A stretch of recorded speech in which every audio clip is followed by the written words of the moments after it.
Zo, moet ik een... Hi, my name is Jasper Klaus, and I'm about to talk to you about the purpose of storytelling. That sounds like hot air, doesn't it? Two blitzy words, purpose and storytelling.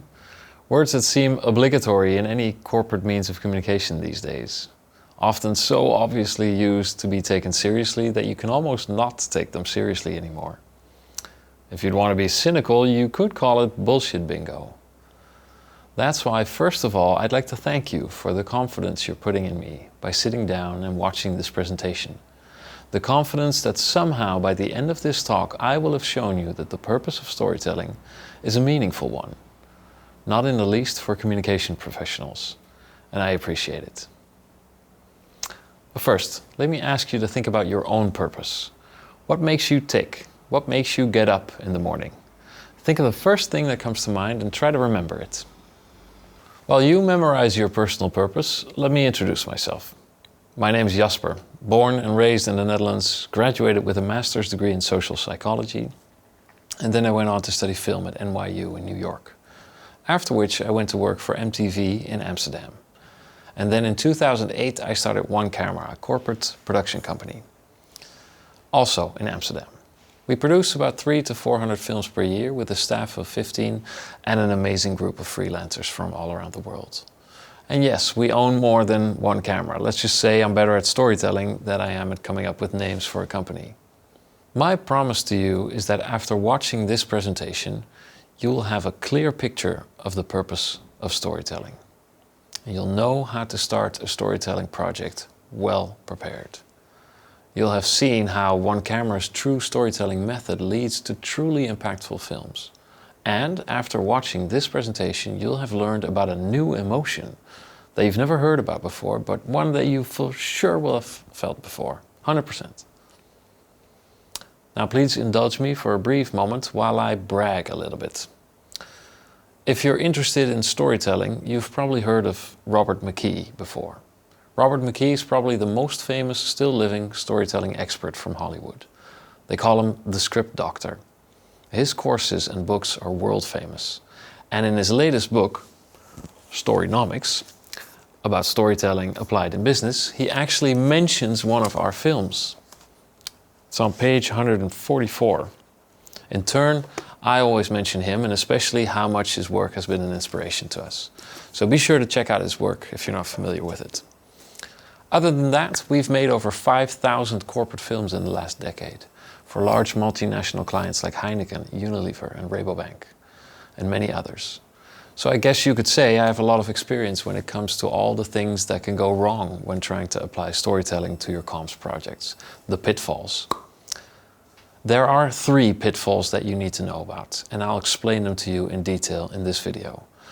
Plus, I'm going to give you a couple of really good practical pro tips. Everything I'm about to share with you, by the way, holds for text writing as well as filmmaking. I'm a filmmaker, so naturally I will be inclined to relate storytelling mostly to filmmaking. So this video is about how to tell beautiful stories the right way, in the context of corporate communication, specifically corporate film. How do you create those genuinely beautiful, truly impactful films that everyone likes and shares? It's very possible. So, the purpose of storytelling then. Usually when we use the term storytelling, it's in the context of communication that somehow matters or is important. So you could say that the purpose of storytelling is to boost important communication, to be as effective as possible. Fair enough, if we're telling the story of our organization, our brand, our department or our CEO, you can intuitively feel that storytelling principles and techniques might serve a purpose. Why? Because we want the story to stand out, to grab attention, be retained in memory and raise interest, and most of all spark sympathy and positive associations. We want the story to win hearts. And all those positive effects are fueled by the fact that storytelling stirs emotions in people. And then usually when you mention emotions in a presentation about storytelling, this slide of the human brain and some highbrow bullet points about the limbic system comes on. But let's just skip that old slide this time, because I'm not a neuroscientist and this is not brain surgery. I'm just a communications professional and I'd like to keep things a little bit more practical and concrete. And I would much rather like to talk to you about an emotion you probably never heard of, but one that you've most definitely have felt throughout your lifetime. All of us have. And it just so happens to be the most relevant emotion when it comes to storytelling. And the theory around it doesn't come from neuroscience or even psychology, but from cultural anthropology. Ladies and gentlemen, let's talk about Kama Muta. And that has nothing to do with what you're thinking of right now. Kama Muta is a feeling that does not have its own word in any Western language, but has existed in every society throughout history. Fortunately, there's a word in Sanskrit that describes it, Kama Muta. And the literal sense, that translates to being moved by love.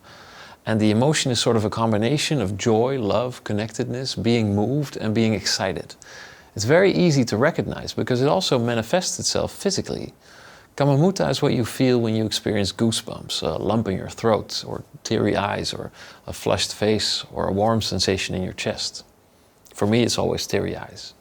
Anthropologists like Alan Fiske have become so fascinated with Kama Muta because its effect is that people experience a strong desire to share the thing that caused them to feel Kama Muta with others. So it's definitely a connecting, culturally relevant emotion. It literally builds communities. And that happens to be very useful to us as well, because sharing is exactly what we want people to do with our films. Especially the ones that contain a message that carries just that little bit of extra weight.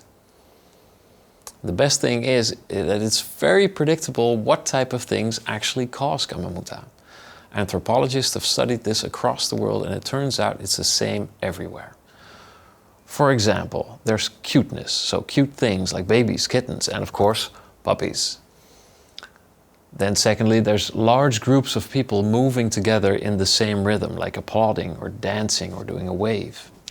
And then third, it's stories.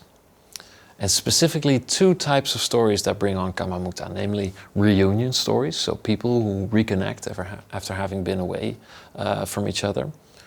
And then there's redemption stories, in which a wrong is made right. And together, those two archetypes cover a large percentage of all stories told, so it's a perfect source of inspiration for our stories as well. But wait a minute, we're onto something here. The purpose of storytelling has to then be none other than Kama Muta. Almost. I'm going to make it one step more specific and applicable to our specific line of work, corporate communications. But first, let me show you a corporate film that will 100% for sure give you Kama Muta. It's a film for a large Dutch insurance company called Achmea.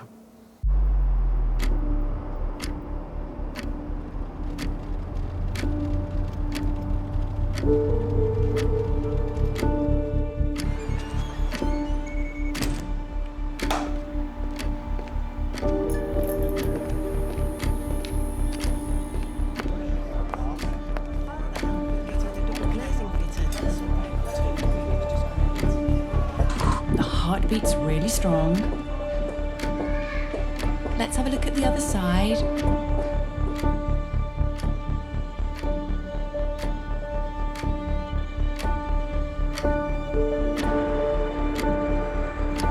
Yesterday the system was hacked and now all our files are encrypted. There's baby one.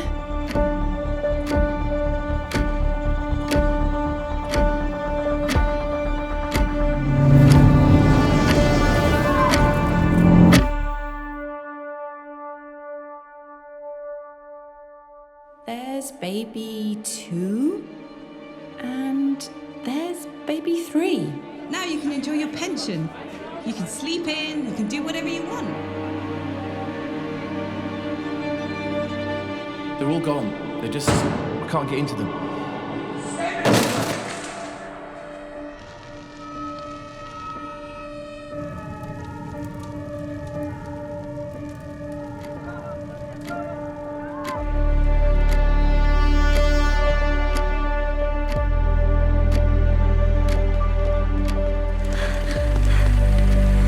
I was just passing by. The impact was massive. We can't fix this. Our only option is to pay the ransom. Noel's rehabilitation will be in small steps.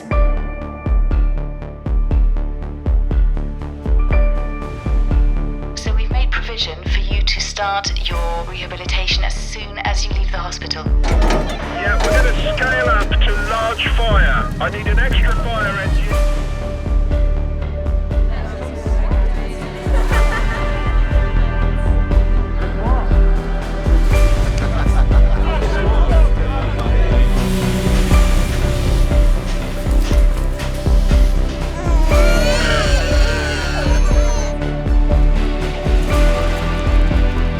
Make sure all this matches and we'll repair everything. We have all the files back and we'll be up and running in no time.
So, did you feel it?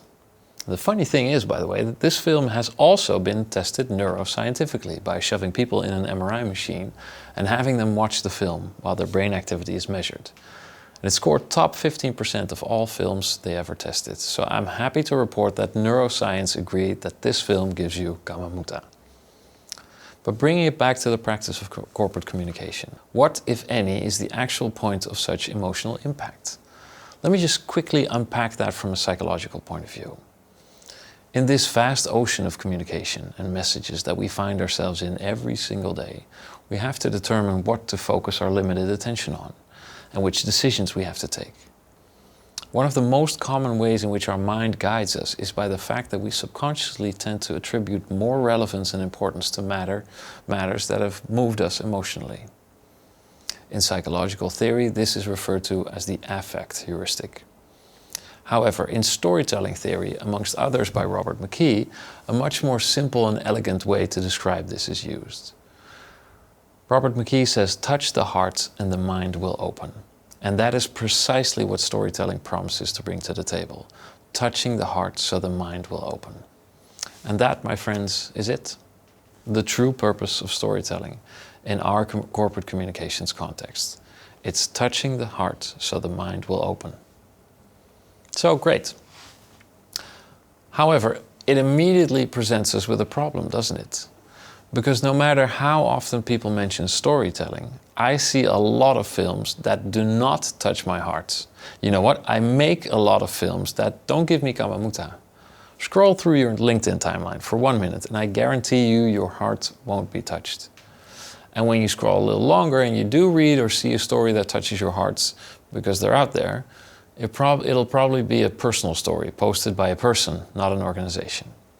And that person will have a lot of interaction on the post because it works to touch hearts. However, the vast majority of content will not touch your heart. It'll be informational at best. And that's fine, not all content needs to be touching hearts. But the problem is that a large percentage of the briefings that we receive does indeed include a sentence like, this film should really move people, or we want people to be moved by our message. Usually though, if we're being honest, it doesn't. And I'm here to tell you what makes the difference between touching hearts and not touching anything at all. And that has very little to do with the type of production. Even a lot of important messages do not actually move anyone.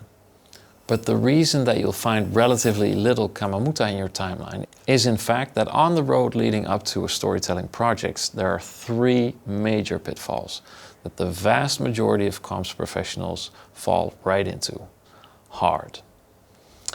And falling into them means that regardless of your best intentions, your project is doomed from the start. I'm going to name and explain those 3 pitfalls so that you can avoid them and make a flying start in all your upcoming important comms projects. Pitfall 1, the simplest one. To want to put way too much information in your film. A film is not a PowerPoint presentation, and information kills emotion because you're constantly having to sort of stack up information. It's like how children tell you about their holiday. And then we went there, and then we did this, and then we wanted this, and so forth, and then. An actual story, on the other hand, builds through turning points. A story begins, something happens, and therefore you do something. But the reaction to your action is different than you expected. Therefore you do something else. But, therefore. Did you get it? But, therefore. And what is the result of such a structure in your story? That people are taking along on an emotional journey in which insights are gathered from the difference between expectation and reality. Because in a story, those two are never the same. And it makes sense that stories are constructed like that, because when you think about it, if life would always go down like expected, there wouldn't be anything to be learned, right? You would understand everything, life would be a breeze, and you wouldn't need stories to help you learn how to navigate life. Which incidentally is the whole point of stories from the dawn of time. Those turning points, the difference between expectation and reality, is where emotions are forged. So there you go. Here's my first practical pro tip for how you can make sure you're actually and truly telling a story. There's going to be 3 in total. The tip is when the story is constructed using but, therefore, like turning points, then you're good. Okay, that's easy. Make sure we avoid and then, and instead say but and therefore. And then we've got ourselves some true storytelling. Not quite yet though. The second pitfall is a bit trickier, I'm afraid. It's the message versus story problem. I'm pretty sure you've seen one of these message house diagrams before. Nothing wrong with those in principle, but it's an illustration of how elusive this mix-up between message and story is. Because dude, this is a very watered down use of the word story. Clients will send us documents like these and ask, look, this is our story. Can you make a film out of it that really touches people's hearts? But the thing is, this is a schematic, logical illustration of your organization's message, conceived as a message house or as a whole lot of bullet points or what have you. But it's not actually a story. I'll tell you now, there's absolutely no Kama Muta to be found in the message houses. So how do message and story relate? Everyone intuitively gets that storytelling is something that has the potential to make your message come across better. But like we just demonstrated, the emotional impact mediator is of crucial importance. And that impact comes from the story, not from the message. Nevertheless, storytelling is often interpreted as some bag of tricks to apply to your message to make it sing. For instance, by starting with something like once upon a time, or we live in challenging times, or by ending a film with a bunch of portrait shots of people that all look like they have a story to tell. But that only gets you pseudo-storytelling, storytelling without emotional impact. And storytelling without emotional impact is like spaghetti without sauce. It's just not the same thing. So the second persistent pitfall is that people, not you of course, mistake the message for the story, and that storytelling is a way of formulating your message. Well, it's not.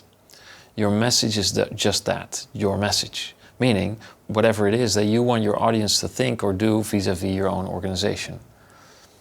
Having that message come across is of utmost importance for your film, but the message by definition relates to yourself, whereas the story by definition relates to your viewer first. So how do story and message relate to each other within a film? Well, The story sort of pulls the message along, makes sure it arrives. And the message in turn determines the direction in which the story goes, the route it takes. They need each other dearly, but they are by definition not the same. Perhaps the easiest way to spot the difference is that a message is always in some way sort of bragging or making a promise. And a story does neither, ever. And there we go, practical pro tip number 2 to help you recognize whether or not you're actually practicing storytelling. If it can technically also be described as bragging or promising, then it's not storytelling. The relationship between message and story, though, could we possibly calculate that into numbers? We sure can. The value should be screen time on the one hand and weight on the other hand. Your story's function is to create emotional impact, and achieving that is hard. So make no mistake, your story will need to work very hard to create emotional impact, and therefore it needs all the room it can get. We always advise a relationship in screen time of 90% story and then 10% message. Touching people's hearts, again, is incredibly difficult and takes time. Feature films usually take 90 minutes. Drama series even longer. So 90% of a couple of minutes of a corporate film is extremely efficient. And as a reward, the mind will be open for your message, which you only have to spell out. So 10% is more than enough time. It's really a perfect balance if you think of it. Moreover, the last thing you see is what you're most likely to remember. So the relationship in terms of weight or importance, how you experience the film, is surely going to be about 50-50 between story and message. It sounds bizarre, but this is literally something I negotiate on with my clients all the time. And I'll let you in on a little secret. If I agree to more than 20% screen time for your message, then your film will not deliver any Kama Muta feelings. I guarantee it. It's fine by me, but realize that the only purpose then of storytelling at that point is that we are making money.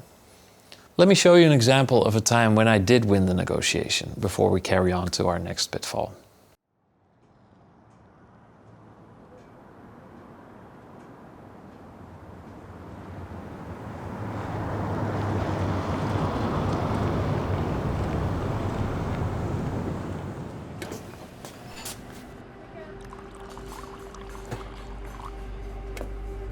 To be honest, I don't know where to start. I was 6 when I knew what I wanted to be. You're only 2 now, but sometimes, I swear, I can already see it in your eyes. It was your granddad who got me into it. Put me in charge of my own acreage at 16. Boy, I had so many ideas. Heck, I was pretty confident about what I was doing. The innovations, truly becoming more and more sustainable. I felt like I was on a mission. And if I'm really honest, I still can't fully wrap my head around how it didn't work. But now we're here at a point where continuing just doesn't make sense anymore. Your mother and I are selling the farm. Every single acre. We talked to the bank and the realtor. It's going up tomorrow morning.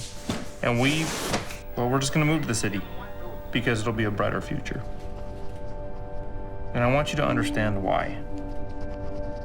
It's not just the drought getting worse every year. We were working to stay ahead of that, but costs keep running up and prices keep going down. Then one day you wake up in a place where one bad season can knock you and everyone you care about right over.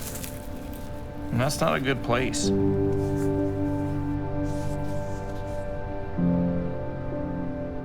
I worry about how much we've invested out here. And at the same time, I can't help but think about what that investment brought us. It used to be nothing but desert here, and now there's so much potential in the soil. But it seems like nobody cares. And that's why we're leaving. I don't want to plant a dream in you, only for you to find out later that it's not a living. And that people don't understand, or worse, they don't care. They just blame everything on you. And you start losing your pride. And that's no life. The farm is everything to me, and I want you to know that. But my family means even more. So everything that I do, in the end, it's gotta be for you. To debate over climate change. Does agriculture have a seat at the table, and are we a part of the problem or part of the solution? Oh my gosh, I think that we are the solution to climate change. We have not had the conversation that we actually can offset carbon from the fossil fuel sector. And we are cycling carbon.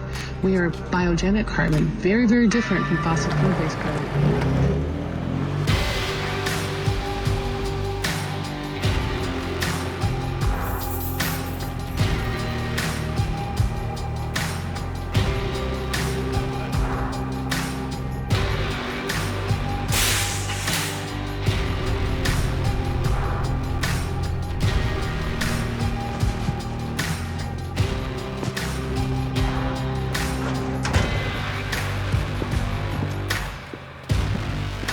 The potential answer to a lot of our issues is right beneath us in the soil. We've been farming for centuries, and we're just now really learning about the ability of the soil to not only hold water and nutrients, but also sequester carbon and improve our environment. I'm inspired every day by our peers. We monitor our soils with GPS, and we know to the point how to manage our soils. That's really something, isn't it? Holding capacity, increase crop productivity, and increase carbon sequestration. We're superheroes. Our time is now, but we only have about 30 harvest cycles left to get it right. That is more important now than ever. I see the future is bright. We focus every day on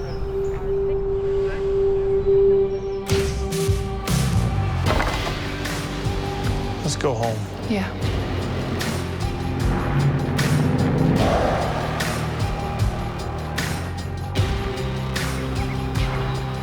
It's a very exciting time to be in farming because we will be one of the first industries to have a negative carbon footprint.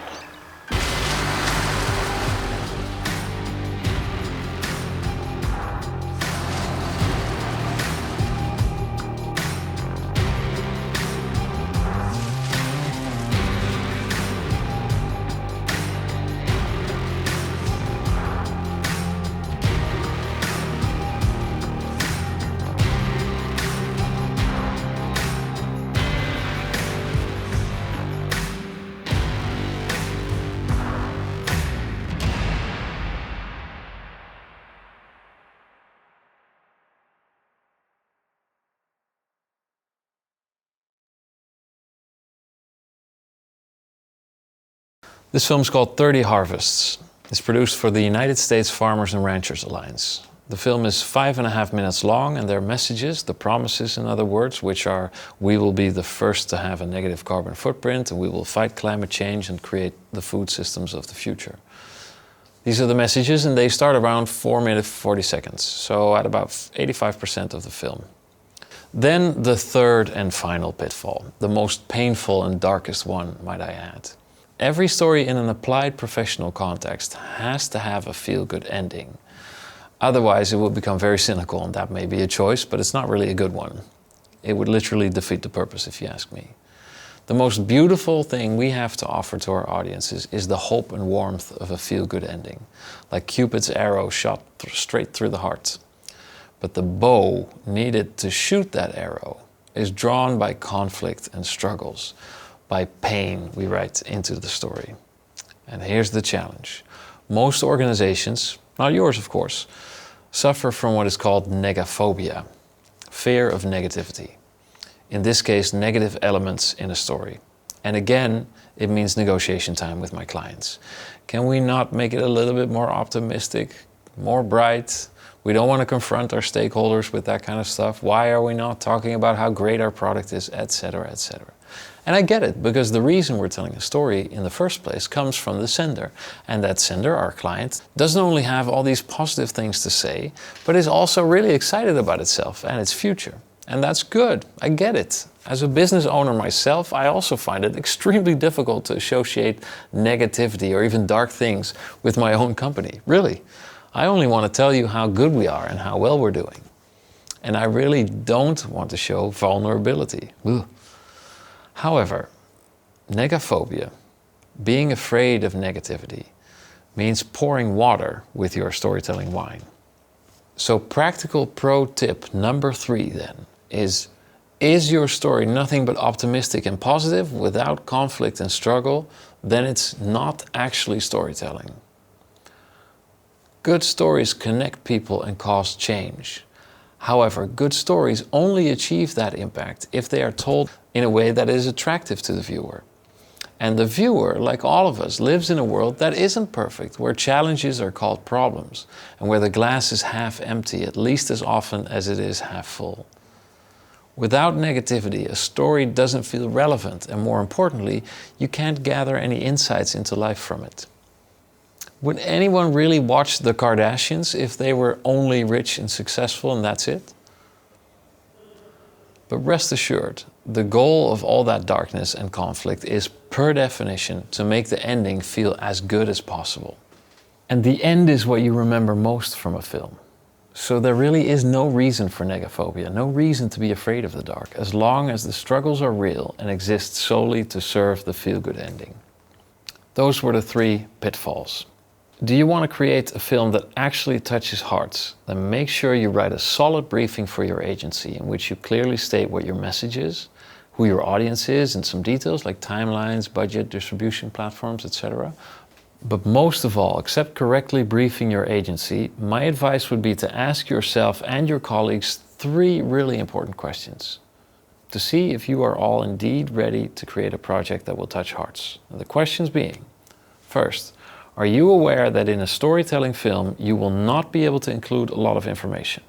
Second, are you okay with the relationship between story and your message being 90%, 10% in terms of screen time?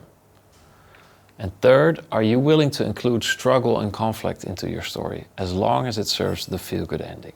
Well, then, my friends, you're ready to rock and roll. If you are keenly aware of the matters just described, and if you make clear choices in that regard, then there should be nothing keeping you from creating a film that, contrary to all those other films on your timeline, actually does touch hearts. A film that fulfills the purpose of storytelling. You bravely answered the qualifying questions, and now you should accept nothing less than Kama Muta. Let me therefore, in the second half of this video, give you a little insight into our filmmaking process and how we chase Kama Muta. Ladies and gentlemen, let me introduce you to One Camera's true storytelling method. Our true storytelling method consists of 3 elements: story, insight, and message. Assuming I don't have to explain the 4th element, logo. So, 3 boxes to fill, in other words. And we'll start at the end. We end on the logo, check. That was easy. Next up is our starting point, the message. The message should be part of the briefing, although not always, and more often than not, it might need a little work, which we'll do together with our clients. As mentioned, the message is always kind of bragging or promising. It's often something along the lines of, and I'm paraphrasing here, our products are awesome. We will become carbon neutral at some point. Our organization is inclusive and diverse. We want to make the world a better place. And of course, everyone's favorite message, we have a purpose. The message is what it's all about. It's an important message too, and that's why we're making a film about it. By definition, the message is written from the perspective of the sender, and meanwhile, the subsequent story should always be written for the viewer. In other words, we're going to need some sort of a bridge between message and the story. A bridge on which the viewer and sender can metaphorically shake hands. And on that bridge, viewer and sender meet on a certain perspective on life, a certain vision of the truth about life, a certain insight, if you will. And that is at the heart of our true storytelling method, the insight. And you know what? The beautiful thing about that insight is that it connects directly to the original purpose that storytelling has. In its origin, stories have always had the function of providing insights into how life is supposed to be lived, how decisions should be made, and how emotions are supposed to be experienced. Because life is complex and challenging, and it's quite something having to live life. Stories help us with that. And that's a responsibility we shouldn't underestimate ever, not even when we're making corporate films. A good insight into life, however, feels to the viewer as if he or she made a great discovery. That's why it's also called a rush of insight. It's a great feeling. And the big added benefit to us in corporate communications is that the message that follows this rush-giving insight now becomes part of the universal truth that the viewer clicks with in the story, rather than just being a bit of fancy words in a disjointed text. Separately, taken out of context, they might feel a little bit dry. But the insight in the films we've just watched are: the next 30 years are the most important in the history of agriculture. We only have 30 harvests left to get it right. And for the insurance company film, it's when everything seems to come to a halt, together we'll make sure that life can go on. Which holds true both for society as well as for the cooperative insurance company Achmea. So how do you come up with a decent insight that is true, relevant, somewhat novel, illustrates the sender's values, and helps the viewer understand the world a little bit better at the same time? It's easy. Research. I mean easy, thorough and hard work. First of all, during sessions with the client to fully understand the message. And then we talk to members of the viewership and we interview them, listen to them, to reveal the truth, because an insight has to be truthful. The question we will always keep asking ourselves, the question we meditate to, is: does this click with the reality in which our viewers live? Is this insight of value to the viewer to get a better reading on life as a whole? At the same time, we have to be wary of insights that are way too obvious. Those are pseudo-truths that don't mean anything to anyone. A good insight chooses sides and has an opinion and can even be somewhat polarizing. But it will always be on point and ideally be something that the main character, until that day, had never actively realized. And once you created a solid combination of insight and message, there's only one piece of the puzzle remaining: the story. The message is a given and it guides the search for the central insight. The insight then dictates what the story should be about or what the story should reveal. And the best part then is developing the actual story. The first step is to determine what the universal human value is that the insight and message combination imply. So is it about pride, recognition, solidarity, loyalty, hope, perseverance, love, you name it? What is it about? Next, we know that stories are always about change, and we've seen how important negativity and struggles are. So the first source of inspiration is the absence of this human value. So the absence of pride, for instance, being shame. But you can also imagine other upside-down versions of universal values, such as egoism, superficiality, hopelessness, opportunism, hate. And the more this upside-down version of the central human value is a real existing issue in the reality of your target audience, the more impact your story will have, and the better the insight will fall into place. The core value and its upside-down version also give inspiration for which story archetype would be a good fit. The 30 Harvest film, for instance, is a reunion archetype story. The farmer returns to the farm, in which the central values are pride and family, and the struggle stems from the upside-down values, shame, underappreciation on the one hand, and loneliness on the other hand. Things that are very real amongst the alarmingly rising number of American farmers that are quitting. The insurance company film is a redemption archetype story, containing values such as solidarity, trust, and hope. The struggle is brought on by the hopelessness people experience when a life-changing event causes their world to come to a standstill. And that feeling that life comes to a halt is well researched and very real for people who have been through events like a fire, a hack, a car accident, but also birth and pension. And then our second step. That's to find a main character, a character living in a world in which the sender, our client, also plays a part. And a character to whom the change from the absence to the presence of the core value would be most meaningful. In the search for a main character, we ask ourselves questions like, who is our character? What makes him or her human and relatable? And how can we empathize with them? What does the main character want and how will that change them? What are the weaknesses and circumstances that are holding the main character back? And which tough choices will they have to make? The main character then is the backbone of the story, and, tiny little bonus pitfall here, the main character is not your organization or your brand. Why not? because the viewer needs the main character to be able to recognize part of him or herself in the story and feel connected. And I'll tell you, that's a lot easier done with a human person than with an abstract entity. Thirdly, the story needs a certain structure, a certain dynamic.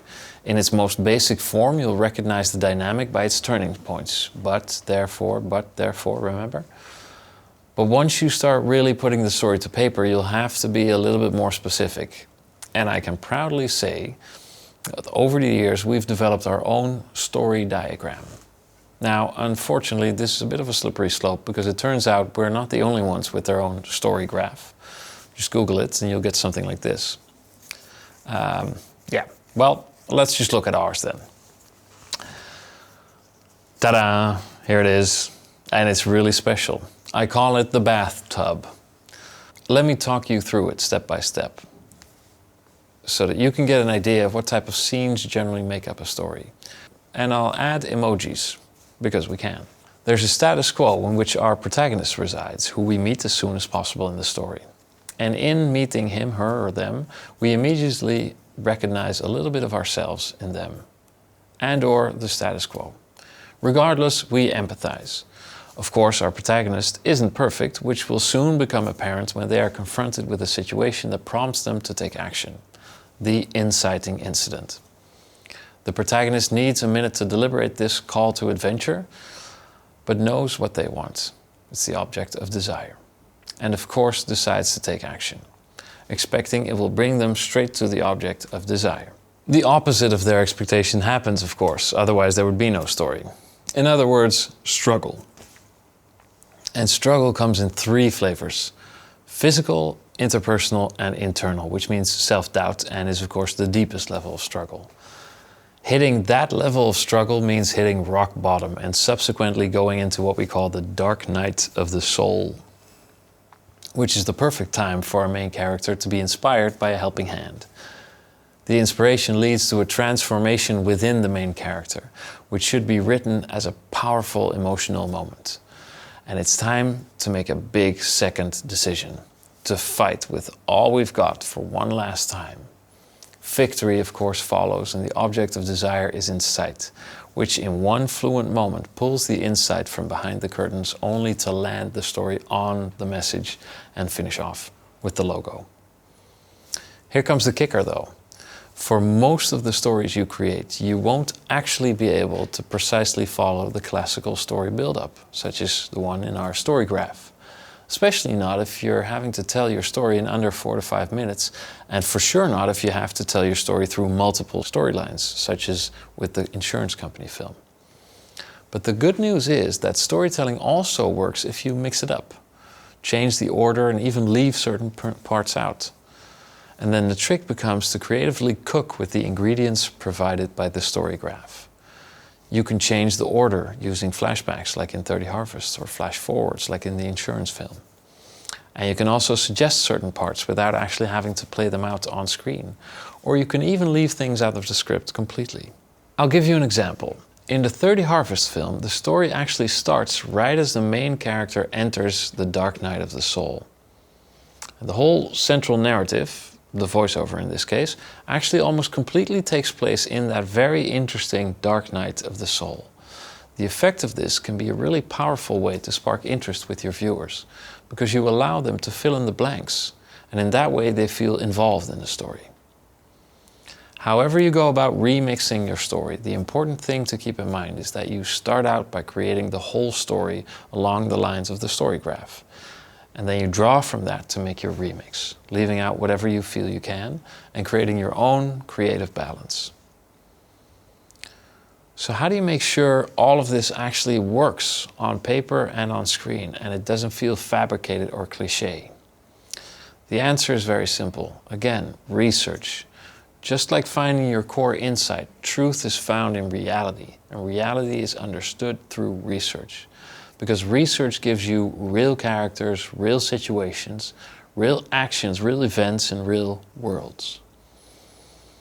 And you can trust that if it's real, it won't feel cliché. The cliché elements are always the things you came up with yourself. Sounds simple enough, but it's the most important part of our craftsmanship. How do we go about doing this research? Well, in case of story research, we typically don't start at our clients or with the prospective viewers, but in the world at large, where? On the internet, social media, news media, from our own archive, our own life experiences, from other films or documentaries or books. Don't trust any storyteller who doesn't first of all wants to do a ton of research before putting their pen to paper. The more thorough your research, the better your film. For this next film, we found over 100 scientists, out of which 4, after many pre-interviews, made it to the screen. Judge for yourself if you think that was thorough enough.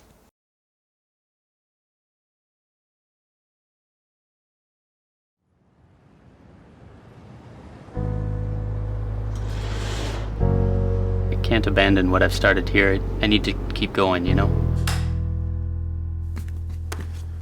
Maybe I should just get a normal 9-to-5 job. Always got something on, Dad. Why can't you spend time with us this weekend? Just a little bit, just an hour. No promise. Daddy will be back soon. Okay? Can you pass me back to Mark? Hello. How are you, sir? I'm good. Okay. 80% of the mosquitoes flying around at the house at night, they enter in the tubes. So we're killing massive numbers. Population's going up to 9 billion people in the next couple of decades, and it's a lot of mouths to feed. So you need high protein, healthy foods, and we need to scale up production. Wherever there's people, there's generally large forms of methane gas, and it's a huge environmental problem. Our technology can produce biodegradable plastics from methane gas. In order to do this, we need your help. It's very inspiring, but obviously this is not going to work for us. There's 5 million people around the world in wheelchairs who could be helped by this. This has become an obsession, Dad. You don't even know if this is going to work. People like you are the reason our planet is going to hell. I don't think this can be the solution. The flood situation in Thailand has gone from bad to worse. Our site's under 2 meters of water right now. It's all gone. They keep on asking us for more data. This has been going on for more than 20 years. There is no reason for anybody in this country to die of malaria today. We are using our wealth, our money, our harvest to treat malaria. Stargate.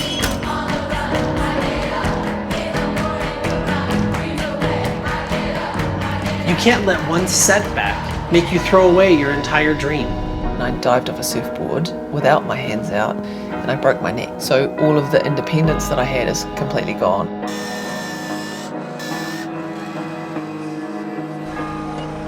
So this is not about research.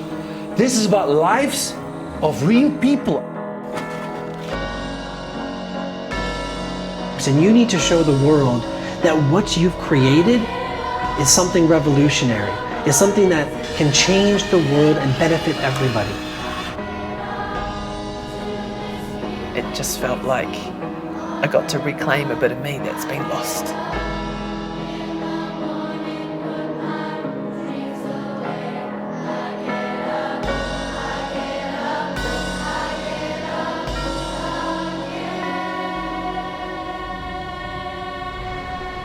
It's really gonna happen, Dad. I think we finally made it. I think this is gonna work.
This was actually the film that Robert McKee mentioned in his book Storynomics as a good example of corporate storytelling. To summarize briefly, anytime we meet a brave client who dares to commit to the 3 questions and works with us to perform thorough research to develop both a core insight and an actual story, then Kama Muta will for sure follow. The goal of our true storytelling method, and the hope I cherish when giving this presentation, is that we can bring back our interpretation of storytelling to what it is in its most valuable form, a tool to create actual emotional impact. Storytelling that invokes Kama Muta. And not the type of storytelling that is nothing more than a shortcut to boost something, with all sorts of nonsense tips like show a human face or use captions, present a problem and a solution, make your product the hero. How is all that relevant to your audience, or to any human being for that matter? Please stop watering down the term storytelling. Real storytelling has meaning and value for us, for the viewer, and if I'm not mistaken, for you as well. There's literally nothing we at One Camera take more seriously than what storytelling is meant for. And to finish up, I'll tell you why. It was just a couple of years after starting One Camera that we scored a couple of corporate film hits. A film called The Story of Milk for FrieslandCampina, then a farewell film for a very influential CEO of a Dutch paint company, and the DSM film we just saw. We started growing, fast. More clients, more projects, more shoots abroad, more people on the payroll. And we had all these ideas about how we could grow even more. A bigger office, more cars, more cameras, more managers, more account managers, more processes, and even developing our own software. But funny enough, becoming better at storytelling wasn't part of those plans. So then things took a turn for the worst. But we responded in exactly the wrong way. Renting office space that was too big, too expensive, spending more time on processes and more efficiency, too little attention to good people and losing them. And of course, things went south with the proprietary software. So for the first time ever, we turned a loss. And the year after, again. My dream had always been to be successful and produce bigger and bigger films. But do you know that feeling when you realize your dream is not going to come true? I was slowly letting go of the last bit of hope for my dream. But then I received a mail from Rob, perhaps my favorite client of all time. Rob had been our client for the Unsung Heroes of Science film you just saw. And he forwarded me a mail from an American woman who had also seen the film and was trying to find out who made it, because she wanted something similar for her American organization. I replied more than enthusiastically. She asked me to pitch an idea for a film that shows how sustainable American farmers are, and the message she briefed me was a PowerPoint of about 20 slides, not even in the form of a message house. Oh well, I thought, such a long-shot client, long-shot project, what do I have to lose? So I suggested something completely different, a scripted film about a farmer who had lost all hope. I wonder where I got the inspiration. I didn't think much of my odds, but I found a farmer with a strong story. I asked him a gazillion questions, and in one long night I wrote a script. And a few weeks later, me and our crew found ourselves on a dusty farm in Texas. The film was a great success and scored millions of views. It got retweeted by the US Secretary of Agriculture, and just a few months ago it was quoted by the New York Times even. We'd found a gig, we had found a story, but most importantly, we had found our purpose again, touching people's hearts with beautiful stories. And now things are looking up again. Regardless of COVID, we were able to keep making beautiful films. We've got a great team, another company that we're subletting part of our way too expensive office to. We're turning a great profit, and most importantly, we're making some darn good films. But let me also be realistic. It's not like all our films are suddenly Kama Muta bombs, of course not. And of course I understand that not all films have to or should touch people's hearts. But the point I'm hoping to bring across here is, let's indeed aim for touching hearts as often as possible. Remember at the beginning of the video I asked about your personal purpose? What it is that makes you tick and helps you get up in the morning? Well, I'm assuming that, like me, you're a marketing or communication professional. You communicate professionally with a purpose and with a goal in mind. But we also communicate with a target audience. And if I may speak for myself, I'm usually more interested in the target audience than the goal. Because the target audience, those are human beings, just like you and I. Unsuspecting individuals that get confronted with a message in a jungle of messaging. And I want to mean something to other people. Which I could do by giving them information about something, for sure. But isn't it even more valuable and meaningful if we can actually make other people feel something? That's my personal purpose. And I truly hope that after watching this film, you'll consider giving some thought to the idea that your own personal purpose as a communications professional might just be the same as the purpose of storytelling, touching the heart so the mind will open.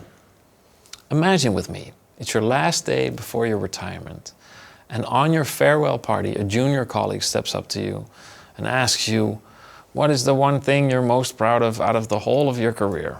Geez, what a junior question to ask. But if you could reply by saying, I've touched hearts and opened minds. We're not doctors, we're not firemen, we're no farmers, we don't build houses, and we're not teachers. But if you could say that, I've touched hearts and opened minds, then you will for sure have meant something professionally. The purpose of storytelling. My message is that it's worth stopping to think about that for a second when your next important communication project comes around. Thank you. And after every good story, the logo follows.